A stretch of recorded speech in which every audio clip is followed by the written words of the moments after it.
some of the remedies that work really, really well, but even 10 minutes is good though.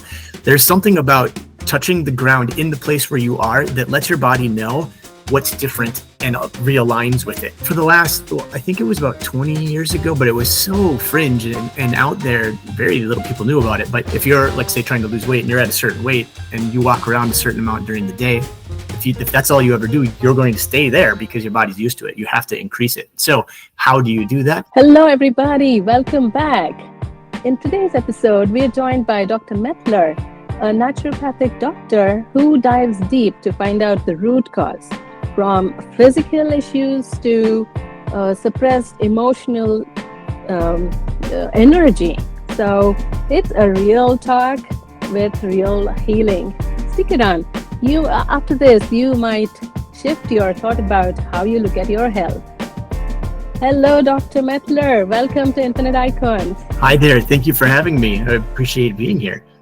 Oh, I'm so glad you're here today. I've been looking forward to this one because the way you look at healing is a little different from what most of us are familiar with. So it's wonderful to have you and lots to learn today. That's great. Happy to help. Oh, great. So where are you joining us from? I have a practice here in north of Atlanta, Georgia. So I've been in Georgia for about 6 years, in this particular location for about a year. Cherokee County is kind of how everyone here refers to this area. Awesome. We would definitely like to hear more from you. Please tell us a little bit more about yourself. Well, I haven't always been in this industry. I've done a few different things, and the biggest career I had was in doing video production. Sat at a desk, and I really liked that job. But over the years, I had developed some health issues, some autoimmune problems that I was seeing doctors for, and I early on, back in my 20s, got into basically against a wall where they wanted to do certain things and I didn't want to do it. It didn't make sense to me. So along that whole path, I was learning about my health and putting pieces together as far as things that I could do for myself that were out of the realm of the way they wanted to assist me. And I thought I had to just take things into my own hands. So as my career and kind of I came to a crossroads and I decided not to pursue what I was doing and to completely change gears. And I went back to school. And because I decided I had this body of knowledge and I was helping people. People would ask me questions all the time because of what I had gleaned for myself. And I decided to put it to good use and get an actual formal education for this and then change gears and go into this practice for myself. Fantastic. That's fascinating. From videography to helping people with their health is amazing. All right. So to understand the basic, what is the scope of neuropathic treatment? Sure. And how is it different from the mainstream? Okay, right. That's a very good question. The typical approach, and most people of your viewers are going to be familiar with this, are when you have an issue, you go usually to the doctor, you get a sore throat, or you have a cold, or something a little bit more urgent. You'll go to either urgent care or your primary care or the emergency room, depending. And all of those places have their place in our society. And I'm not one of those that is on an alternative side that says never go to the doctor. That's absolutely not the case. In fact, they have a big place and a big part and role in our health. But the way I approach things is holistically. And what that means is as a whole, and that's not just a health topic. Every entrepreneur knows that term, whether they understand the word or not. When you have to put on every hat, you have to do the back end office, you have to talk with the insurance agent, you have to talk with the client, you have to do the advertising, you're doing all of that. Well, that's holistic. You're approaching the whole business in every aspect and every angle. So when traditional medicine looks at the symptoms and says, okay, you have this and this, take a pill for this and take a pill for that, and end up maybe ameliorating that symptom, but the cause of it may go unnoticed or untreated forever. So when you look at things holistically, you're looking at what's malfunctioning and what's imbalanced in the body itself, and then correct that, and all of the symptoms that are associated with it should resolve and subside. So that's the practice. Is a whole different way of thinking about how to approach something that's imbalanced in a body. Maybe the problem is not the symptom. There's something causing that symptom, and we identify that, and we can get a twofer sometimes, or a threefer if we get the right cause. Awesome. Yeah, you're hitting the right chord there. What caused the problem? So instead of just okay, this is the problem, let's mitigate it. Yeah. What are the different arenas of naturopathic treatment? What all comes under naturopathic? That's a really good question. I find that the easiest way to answer that is you go to an MD, you'll get drugs and surgery and diagnosis. That's kind of like what you get there. With alternative versus allopathic. Allopathic is the term for the traditional doctors that we're used to. It's everything else. So it's talking about diet, lifestyle is a big thing. Then you can use supplements and herbs. Now, we have to be careful not to use those like drugs, like, oh, you have a problem, take this herb instead of you have a problem, take this drug. That's maybe there's a time and a place for that. For the most part, though, we're trying to balance the body. So we're finding a deficiency. So the other thing we can have a deficiency of is not just a physical thing, or a chemical thing, but an energetic thing. So all of the energetic aspects fit in alternative from a Western point of view. So things would be like traditional Chinese medicine that would include acupuncture and herbs. And then you have Ayurvedic type things where might fall under with yoga or those kinds of practices, meditation. And then these are all energetic, because even though you're using your body in some ways, you're manipulating your body's energy. So then you're going into things like Tai Chi, and then things like Reiki. These are all different modalities that people are practitioners in that find a way to help to rebalance what's missing in the body. So for me, I come at it with a more science and technological background. So I have equipment to help balance the body manually. And of course, if people engage in like their self-care as far as like their energy balancing on their own, that's how they can actually do it at home too. So it's pretty much looking at what's in the body that's not supposed to be there and fixing that. And then what's not in the body that should be there and helping to fix that. And when you put those two things together, of course, you're looking at it as a whole, but then you're coming at it from all the different ways that kind of traditional medicine avoids those paths. In fact, some doctors have to partner with people like me because they can get in trouble with their licensure if they get a little too far out of their lane. And it's the same thing with me. I can't prescribe medicine because then I'm getting out of my lane. So it can be a symbiotic relationship if everybody works together, but there is that difference. Amazing. I love this. Yeah. There's a whole new way to look at health and fitness. Right. Going back to the entrepreneurs, entrepreneurs are generally super excited about new clients, new projects, new location, new arenas. And at the same time, on the other hand, they are super stressed about the new clients, the new arenas. What do I do? So how do we tackle this stress? Because that is a part of business or life for anybody. So how do we tackle that? Right. That is always the $1 million question, because as an entrepreneur, and I myself am one, I'm starting my own practice in a new area. So what I did is I approached it as a networking, because doing everything myself is just too much. It's too stressful. There's some things I must do myself because of cost, and eventually I'll hire someone for that. But when you have to approach it like that, I find that a community of people who are like-minded really helps with that, because if you have someone you can call that maybe they're not going to do the work for you because that's what they would charge for, but they may help you or guide you, give you some tips and pointers that you wouldn't have had otherwise. That can help take stress off. Literally can help you through something. You may have to put your hands on the keyboard or actually go somewhere or pick up the phone, but somebody can guide you that is helping you because they just care, and you help them because you care. And then of course the lifestyle aspect is a biggie, because I know my wife and I are both entrepreneurs, and the first thing to go when we get busy is sleep. And the second thing to go is healthy eating. Because you literally run out of time. There's not enough time. And I forget who said it, but it was a quote I had heard, that if you are in a hurry, go slowly, because that's how you actually will get things done properly and correctly. And so what that means to me is scheduling. If I don't write things down, like my list for the day, or block out time for something that I have to do, it doesn't get done. So when I can see myself getting things accomplished, that's actually good mentally and can help to alleviate stress as well. And then, of course, getting the right amount of sleep. Everyone's a little different, but usually 7 to 8 hours, sometimes 9 is what's recommended. And then, of course, getting the right kind of sleep. So not having things that are going to interrupt you or wake you up, or things like using your phone right before bed or even after you get up can set you up for stress the rest of the day. If you're looking at the news or you're checking your emails and all of a sudden someone in the middle of the night emailed you a problem and now it's the first thing you look at, well, now, bam, you're stressful and you're starting your day that way. So little things like that can help with, like I said, the changing of the hats and the many things that you have to do as an entrepreneur. If you think about those things ahead of time and structure some of those little things. Excellent. Oh, that was fantastic. Oh, yeah. And sleep is so super important.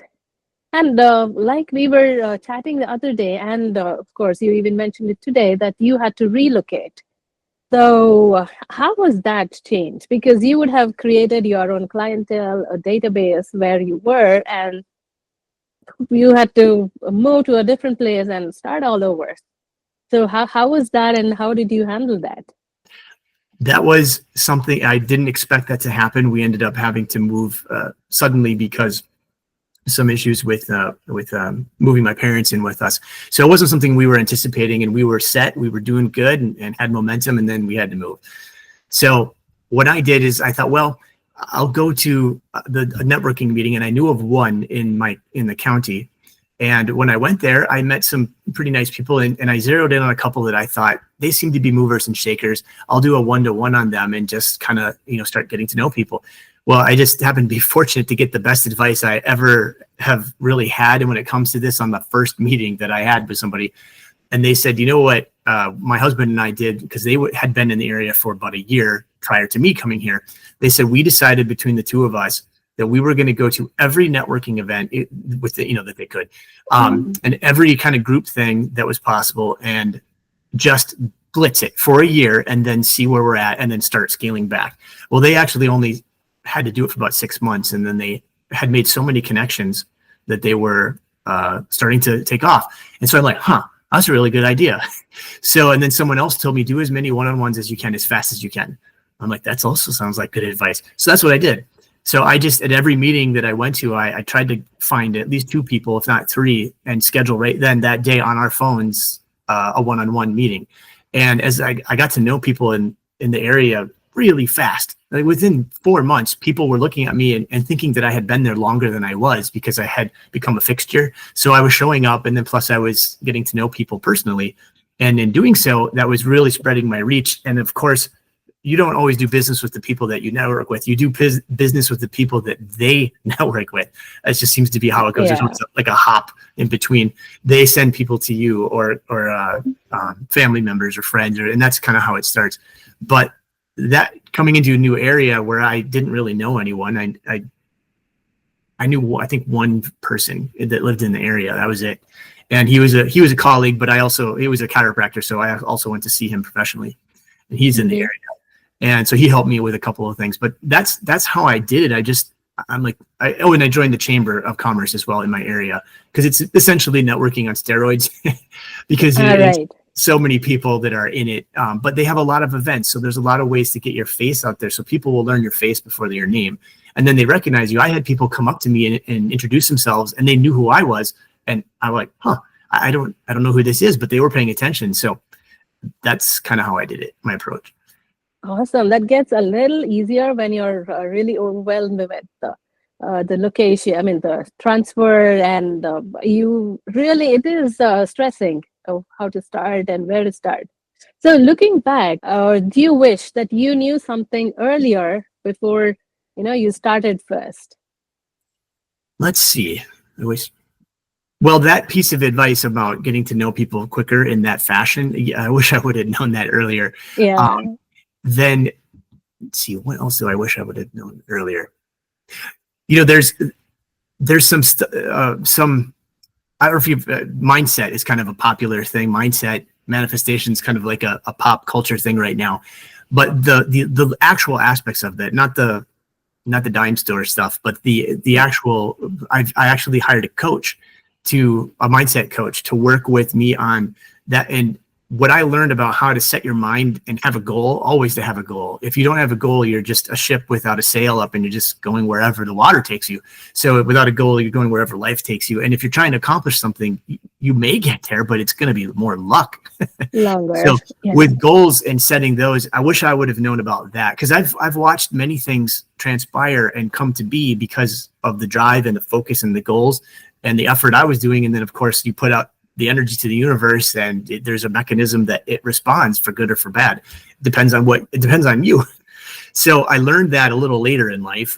If I would have known that when I was younger, starting out, I could probably be further ahead now than I was then. But it is what it is.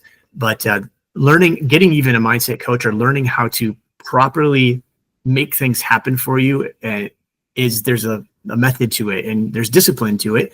But when you watch it work in your life, you're like, man, this is great, because it's operating with a system of rules that are part of nature. It's just the kind that we can't see. So sometimes we dismiss it, but it's really there, and it really operates if you know what you're doing.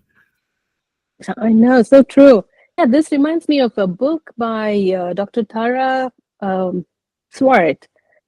She has written a book about manifestation and the vision boards and stuff. So it's called The Source. So I am currently reading that. I think you might find it interesting.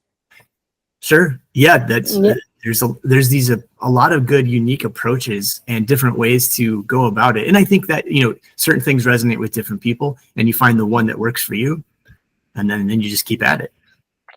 Absolutely. So true. And today's buzzword, AI, how has it played in your practices? That's something that everyone's going to have to approach, or it's going to encounter your business or your life at some point if it hasn't already. And it usually comes in with helping you to write things or get things cleaned up, because not all of us write in a way that people like to read. But when it comes to getting things done efficiently, there's a website, and I haven't checked out, I just learned this yesterday. There's a website called there'sanaIforthat.com.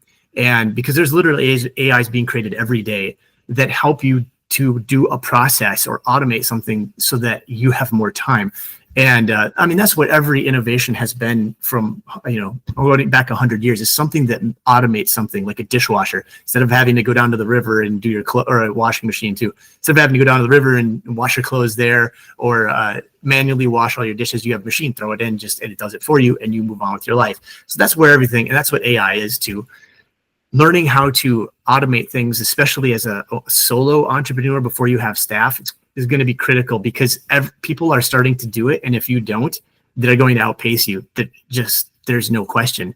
So if they can get more work done than you, they're going to get more clients served. They're going to get more money essentially than you. So it's one of those things, we're going to be like the internet. We kind of like slow to hop on, but then eventually everyone was on that train. AI is going that exact same direction. So I use AI now as a note taker and what you could say, like basically dictation helper. So there's plenty of things that take dictation for you, and then we'll summarize, like Otter.ai is one that does that, and they have a free and a paid version.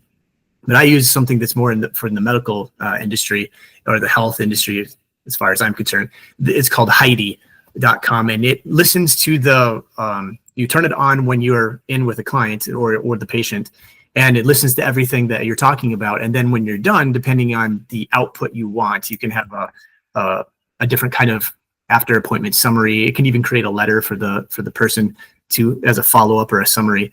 And it's tuned to medical things. So it listens, it knows, like when someone mentions a certain type of medication or problems that they're having, symptoms and things like that. And it organizes it in a way that you would have that if a doctor did his dictation and gave it to one of the typists and secretary typed it up.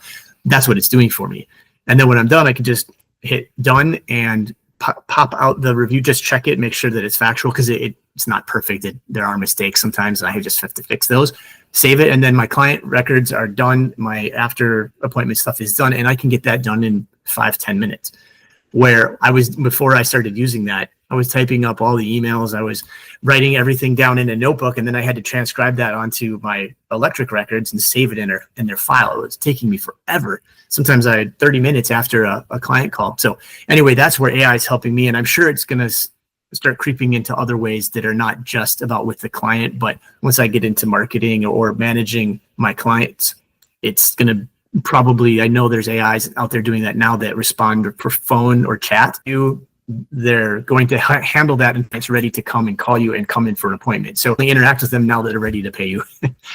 It's not perfect yet, but it's definitely on its way. So that's where I think it's going to enter in for entrepreneurs, taking that salesman role. And you would use AI because it works 24/7, it never asks for a raise, and it never goes home. So it's always working for you when you set it up correctly. So now new companies and new jobs are being created for people who are figuring out that innovation and then selling it to you. They'll do that for you, set it up so you don't have to do it, and then you maybe pay a monthly fee for it to be managed. So it's now starting to intertwine with social media. It's all coming together. So it's essentially it's going to be people are creating one-stop shop services for people like you and me and other entrepreneurs. So you don't have to hire that salesman or that front office person until you grow to a point where you literally need it. And it's taking what used to cost, I think Salesforce is what up until maybe 5 years ago was what the big dogs used. And it was like $20,000 a month for that. And you had to hire people to manage it. And now that an AI can handle all of that. It's Can't agree more. Yeah, it's pretty crazy how fast that's changing. I know. Especially when you said notes taking, definitely that does a brilliant job. Yeah, and of course you need to look at it, but all of your data points are already there for you. So you just need to arrange it, or whatever you need to process further, you can do it. Exactly. Right. So let's find out from our audience how they use AI, how comfortable, or what are the areas and advantages they have come across using AI. All right, moving on. How do I prioritize sleep and the physical fitness, the exercise in my daily routine? Because everyone is super busy and schedules are crazy. So how do I, maybe small portions, but how do I prioritize that? That is a really good question. And unfortunately, the unpopular answer is we have to discipline ourselves. But there are ways to create a distraction for yourself enough so that you can do it and then benefit from it. So setting an alarm on your phone, I know that helps me when I'm eating in certain things where I'm like making sure I block off time between each meal and then I don't cheat. I'll set an alarm, and then I know that until that alarm goes off, I can't eat anything. So that's one way to train yourself, is by using alarms on your phone. Then another thing that you can do is when there's times that you're going to be getting up from your desk anyway, to take 10 minutes or add 10 minutes to it. So like lunch could be one of them, and do some physical effort of some kind. So there's different ways that we can get enough movement in during the day. And of course, lots of people have the Fitbits or the things, their phone counting their steps, and that's all well and good, but moving around in our normal fashion, our bodies are used to that. So if you're, like, say, trying to lose weight and you're at a certain weight and you walk around a certain amount during the day, if that's all you ever do, you're going to stay there because your body's used to it. You have to increase it. So how do you do that, and in what way?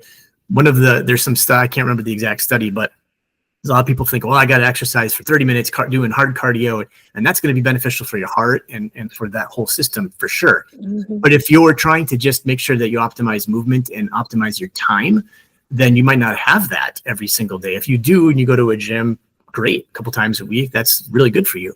But if you only have, say, 10 minutes, there's something called HIIT, high intensity interval training, that they've actually studied, and it shows that it has as much benefit as doing 30 minutes of cardio, but it's actually a little better in the sense that there's lasting effects through the rest of the day. So what that is a 10-minute series of bursts of exercise. So imagine, have you ever like ran somewhere, or you had to like bolt somewhere really fast and you were breathing so heavy you couldn't talk? You're like, and you're trying to talk, but you just couldn't because you're breathing too heavy.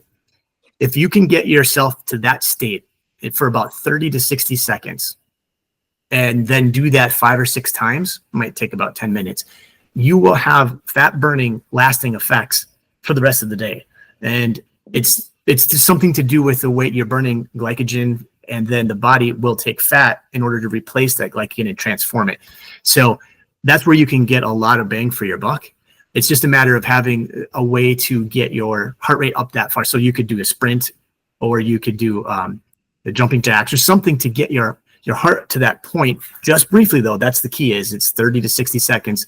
And then you wait till you calm down again, do it again, calm down 5, 6 times. So that's kind of like the best way that I've found to be economical when you don't have a lot of time, but to get the most physical benefit. Now that doesn't take the place of like walking 3 or 4 times a week, or doing some cardio, or it's just something, then more of the activity. But because it's not going to improve cardiovascular health that much. It's just to get the right kind of movement that's going to be lasting throughout the day. If you have to still sit for 4 or 5 more hours, do that around lunchtime, and then you're not necessarily just sitting anymore. Your body's metabolism is revved up. Amazing. This sounds like a crash course for everybody. Yeah. 5-10 minutes, just get your heart rates up, and then you're good for the entire day. That's amazing. All right. For someone who is hearing this trapped emotional energy, what exactly does it mean? That's something that unfortunately is only starting to come to the surface. Everyone is aware of like going to a therapist, let's say, if a psychologist or a psychiatrist, to talk about their problems and try to release that trauma or past things. And then other people are also familiar with like hypnosis as a therapy, which does essentially the same thing, but that's a pejorative. There's many people who that's not something they want to do. So that's pretty much all there's ever been. And for the last, I think it was about 20 years ago, but it was so fringe and out there, very little people knew about it. But as the energy side of health and wellness is starting to come to the fore in the Western world, it's been in the Eastern world forever, thousands of years, and now it's finally coming here. But people are starting to realize that there's a whole energetic side to life and health and wellness that they were unaware of. And one of them is what is referred to now as trapped emotion. So just as a real quick primer, when we experience what we call an emotion, all it is, like the physics of it, is like hitting a note on a keyboard. Now, someone with perfect pitch could say, oh, that's an A sharp. How did they know that? Well, it's because they've trained themselves to recognize a frequency that ran through the air and hit their ear and vibrated at a certain rate, that then their brain interpreted that as that note. That's a label. That's all it is. In nature doesn't know that's an A sharp, but a human does, because they've labeled it. So when we experience, say, anxiety or anger, we have an organ in our body that vibrates just like a piano string, and that frequency runs through our body, and we recognize it like somebody with perfect pitch, and we have a label for it, and we say, that's anger, that's anxiety, I'm feeling that right now. So that's how our emotions interact with us. It starts with a frequency that's like a hammer hits a string and like an instrument, and it resonates through us, and we give it a label. Good emotions too, like love and caring. All of those operate the exact same way. It's just frequency and energy. That's all it is. So when we don't get a chance to express something negative, like let's say there's anxiety, we don't have the right outlet for it, it's not socially acceptable at the moment, or we're not the kind of person that likes to show our feelings, so we stuff them down. Those negative energies are a coherent field. There's just like a frequency can be measured in hertz, and can be shown on a screen. You can actually see the frequency.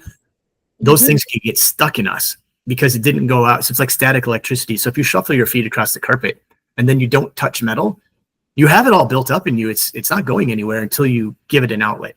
So trapped emotional energies and trapped traumatic energies work the exact same way. They're just a much finer type of energy, and they get trapped in you. And energy is different than matter. When you accumulate more matter, it takes up more space. When you accumulate energy, it gets denser and takes up less space and becomes more dangerous. That's why the wavelength of blue light is more damaging to your eye than red light wavelength, because it's more in a smaller span of time. So it becomes more intense. So trapped energies, they ball up and they become intense, and they can be destructive. They can distort things, and they can be and so in any kind of chronic situation, and certainly in the kinds of like terminal type of situations, there's not just a physical component, there's also an energetic component every single time, because there's multiple vectors that come together to get you unwell and keep you that way. And addressing those, now there's different ways to do it. It's not just talking to a therapist or having to be hypnotized. There are particular ways that are used now to help get those trapped energies out of there. And the way I use is called emotion code or body code. You'd have something recorded on it. And of course, the way that works is all those little metal filings in the tape, they organize themselves in a pattern that the tape player can then play back and read and repeat the frequencies out the speakers. Well, if you took a magnet and you swiped it on it, which I did when I was a kid, you could erase it, because then all you were doing was you were taking the iron filings and taking them out of their coherent pattern and making them random. And now became just silence. There was no information encoded on the tape anymore. So when we have a coherent trapped emotion, that's that frequency resonating and it's stuck there, but it's information that the body can read and is not ignoring. It's always aware of it. It's always seeing that it's going on.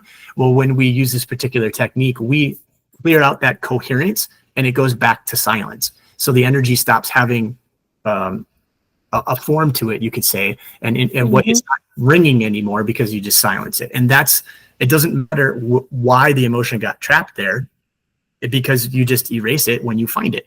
And that's that technique. And it's really helpful for helping people through very traumatic events that they don't want to even think about. Like even the thought of it makes them cry, or things like that. I've addressed many clients that are at that point, and I tell them, don't mention it. Just hold it in your head as much as comfortable for you. And I will go through and find the emotions that are connected to it and we'll get rid of them. And that proves to be extremely helpful because there's no reliving trauma. There's no telling me things that they'd rather not. I don't have to pry. And I find it to be the fastest, most effective way for me and the most comfortable way to help people to help to remove those imbalances. Oh, that's so beautiful. That's amazing. Right. So that was the trapped emotions and energy and stuff. On contrary, what about brain fog? It just stops. As an entrepreneur, have you ever come across or experienced brain fog, and how did you deal with that? That's a common thing and has 100 different reasons for it. So brain fog can be as simple as you're not getting enough sleep. Literally, that can be the case. Then, of course, nutritionally, that can be something that you're deficient in. Maybe usually it becomes to be a mineral, because when you're deficient in a vitamin, there's usually physical effects. When you're deficient in a mineral, you'll start seeing it mentally first, because minerals are the spark of life. And of course, when we think, we're creating energy, we're using energy, and we're creating it at the same time. And then, of course, there are more, I'll say serious, but I just mean more like complex reasons why someone could have brain fog, especially if it doesn't go away. So there's, of course, getting to the bottom of that is something that if you're struggling with it and nothing that you're doing is helping, then a practitioner could help someone that's in the alternative space, if that's the way you want to go, because traditionally, using drugs, especially like if you are suffering from depression, which can be a clinical problem, but a lot of times depression, depending on the person, and of course, so a person should, if they want to consult a medical doctor, they should. But I found that sometimes what that is an imbalance, literally nutritional imbalance, or the trapped emotional energy kind that's literally affecting your brain and it's not functioning properly. And so just like any electrical system, when there's something in that system causing an issue, you're going to have intermittent problems with the devices hooked up to that system. And you may be confused going, why isn't this working? It was working the other day. And your body's the same way. When things are involved that are encroaching on your very fine-tuned systems, you can have things like brain fog that are unexplainable. So people turn to stimulants like caffeine and other things like that, energy drinks, which can be a quick remedy. Unfortunately, I'm the kind of there's not many people like this, but there are some where stimulants actually have the opposite effect. They make you tired. So if I had actually did this, I took one of those 5-hour supplement drinks years ago. I was driving late at night in a snowstorm, and I'm like, man, I'm tired. I need to stay awake. I had to pull over and take a nap because it actually made me it was zonking me out, and it's supposed to be keep you up, keeping you awake. So some people are like that. Their system's wired the other way. But that's not always the best, because your body will get used to it. And eventually the little bit of caffeine doesn't do it anymore and you need more. And then you're causing the adrenals to work overtime and all of those things. And eventually you're starting to kind of like you're down regulating your own system, and you're trying to prop it up artificially. And it's not a long lasting solution in that way. So the first thing that I would always check is to make sure that you're getting enough sleep and that it's good sleep, because that heals so many things. That's when your body heals. And then of course, check what you're eating. How's your diet? Are you eating things you shouldn't be? And if you are, okay, your body can tolerate this, but how much are you eating things you shouldn't be every single meal? Well, that might be contributing to some brain fog. Oh my God. Okay. Food and sleep, both are equally important. Right. So talking about food and sleep, the business owners, entrepreneurs travel a lot. So definitely disrupting their circadian rhythm.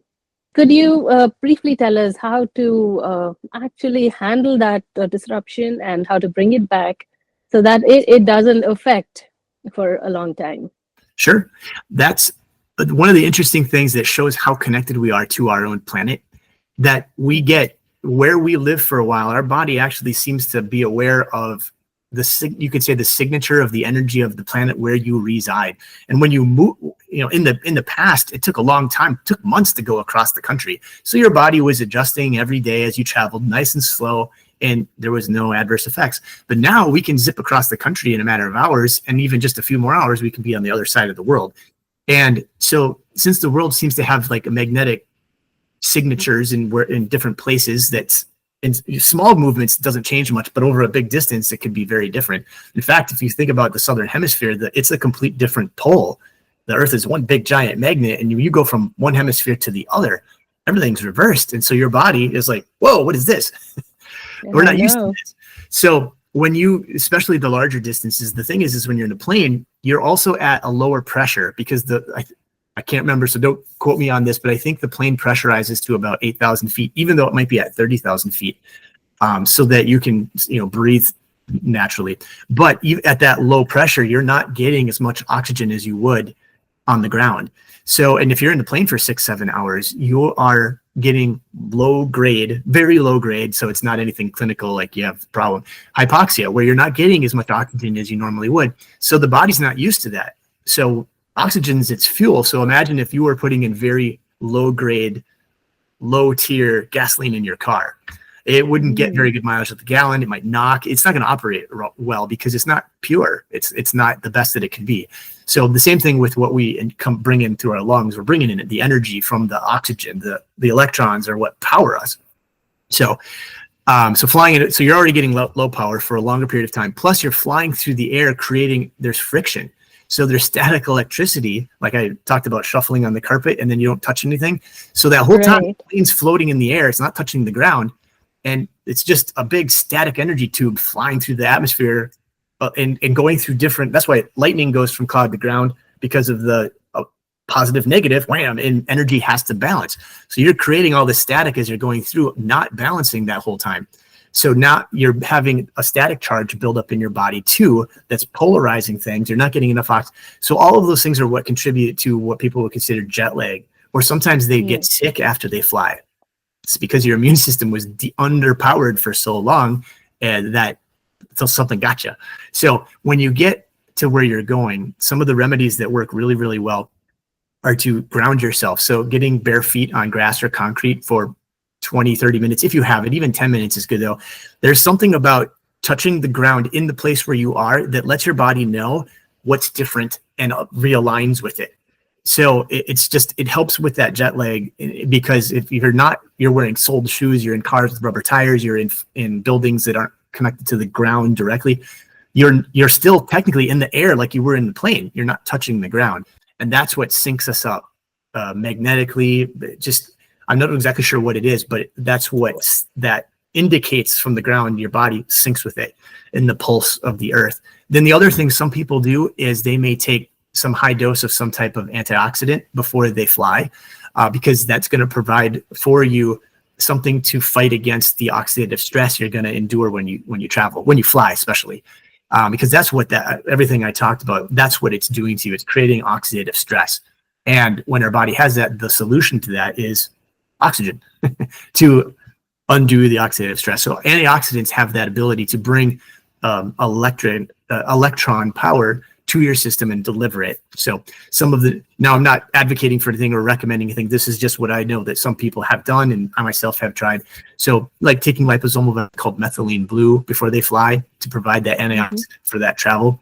But that's something for someone to research on their own and for them to come to their own conclusion, because that's not medical advice. Got you. And I was under the impression that barefoot on the grass or the soil is what is considered as, a recharging action. But I was not aware of even the concrete flooring. Is that also equally good?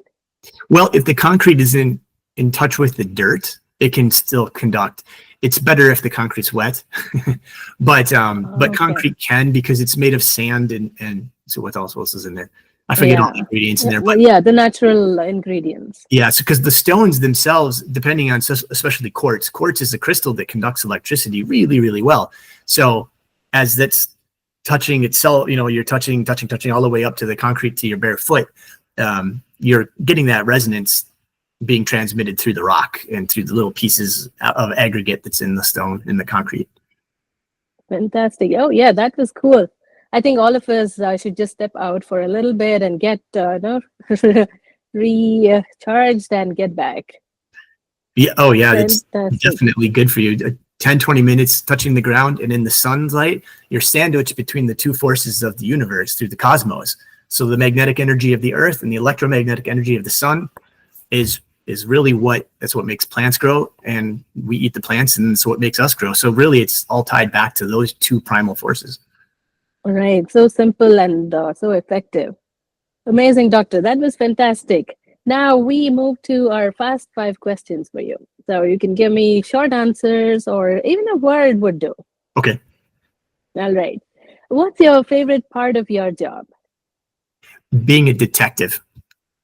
Whoa. Okay. Medical detective. And just trying to figure out and put the pieces together and solve the problem that's been bugging them. That's what I like the most about what I do. Awesome. Very interesting. What's one thing that people do not know about you? They don't know, because I haven't done it in a while, that I like to play in a band. So I've been a drummer in a band for years, and I know guitar good enough to do it. And so I like to play music as a hobby and do it in front of people. All right. I think we had a hunch there when you were talking about the chords and yeah. Yeah, it's something I associate with because I get that part of it from being in it. Okay, so what would you be if you were not what you're today? Oh, that's a good question. That's really interesting.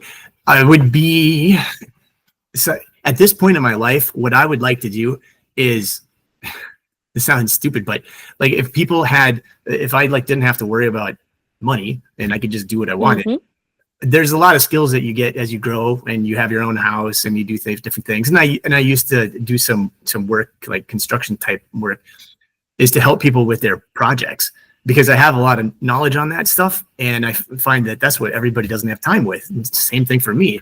And if I could be someone that'd be like, oh, you need help changing some toilets? Okay, I'll help you do it.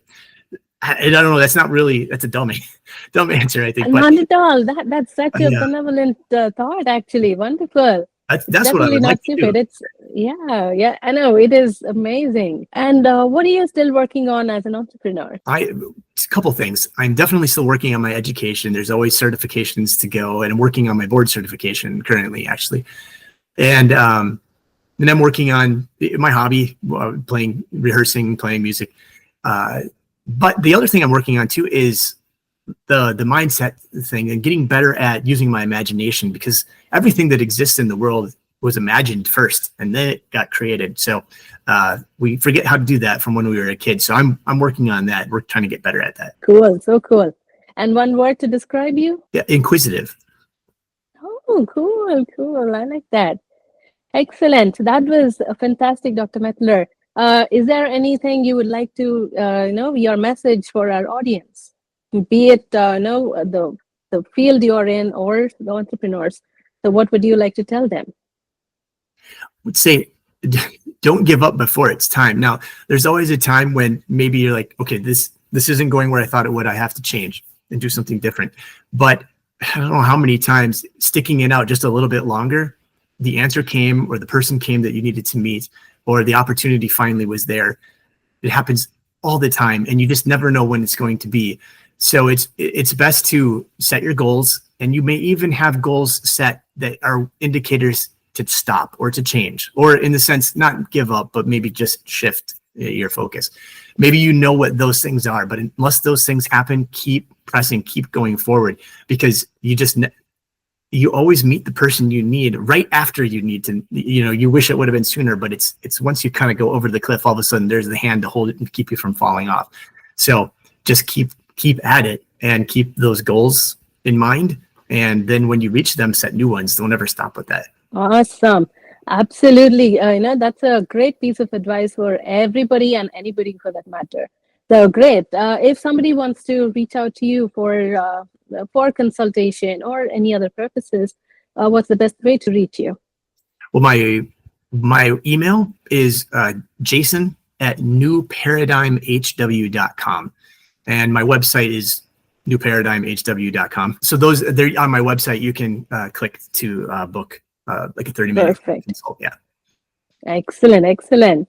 I wish you all the best. Thank you so much for your time today and sharing your insights. Amazing. We had a great time. Thank you so much, Dr. Mettler. Nice to meet you again. And, I'm looking forward to meeting you again sometime soon. Well, I appreciate you taking the time and having me on and asking me questions and making me have to think about some of my answers. I hope you enjoyed it. I did very much. Thank you. All right. Thank you so much.